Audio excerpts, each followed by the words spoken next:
അപ്പോൾ ലാൻഡായി, നല്ലൊരു ബിൽഡിംഗ് പ്ലാനായി. അപ്പോൾ എങ്ങനെ വീട് വയ്ക്കുമല്ലേ? വീട് വയ്ക്കുന്നതിന് മുന്നേയായിട്ട് നമുക്ക് പെർമിറ്റ് എടുക്കണം.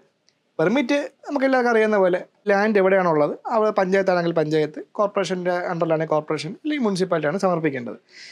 സമർപ്പിക്കും മുമ്പ് നമുക്ക് എന്തൊക്കെ ഡോക്യുമെൻറ്റ്സാണ് വേണ്ടതെന്നറിയോ? പറഞ്ഞുതരാം. ഒന്നാമതായി നമുക്ക് വേണ്ടത് പ്രമാണം തന്നെയാണ്. പോക്കുവരൊക്കെ ചെയ്ത എല്ലാ ഡോക്യുമെൻറ്റ്സും ക്ലിയറായ ഒരു ലീഗൽ പ്രമാണത്തിൻ്റെ കോപ്പി നമുക്ക് അപ്ലോഡ് ചെയ്യേണ്ടതുണ്ട്. 2 ലാൻഡ് ടാക്സ്, ലേറ്റസ്റ്റ് ആയിട്ടുള്ള ലാൻഡ് ടാക്സ് നമ്മൾ കൊടുക്കേണ്ടത്. 3 നമുക്കൊരു BTR ആണ് വേണ്ടത്.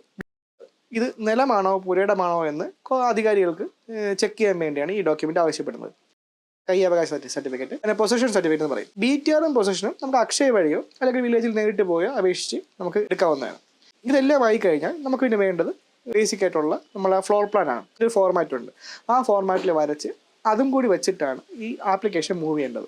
ഇതെല്ലാം ആകുമ്പോഴാണ് ഒരു ആപ്ലിക്കേഷൻ കംപ്ലീറ്റ് ആവുന്നത്. ഇത് നമ്മളിപ്പോൾ കേസ്മാർട്ട് വഴിയാണ് ആപ്ലിക്കേഷൻ മൂവ് ചെയ്യേണ്ടത്. അപ്പോൾ ഈ മേൽ പറഞ്ഞ എല്ലാ ഡോക്യുമെൻറ്റ്സും നിങ്ങളുടെ കൈവശം ഉണ്ടെങ്കിൽ നല്ലൊരു ബിൽഡിംഗ് പ്ലാനിനായി ആ ബിൽഡിംഗ് പ്ലാൻ ഡിസൈൻ ചെയ്ത് അത് അപ്രൂവൽ ലെവലിലേക്ക് കൊണ്ടുപോയി ബിൽഡിംഗ് പെർമിറ്റ് എടുത്ത് തരുന്നതിന് വേണ്ടി തീർച്ചയായിട്ടും ജാക്ക് കൺസ്ട്രക്ഷൻ നിങ്ങൾക്ക് കോൺടാക്ട് ചെയ്യാം.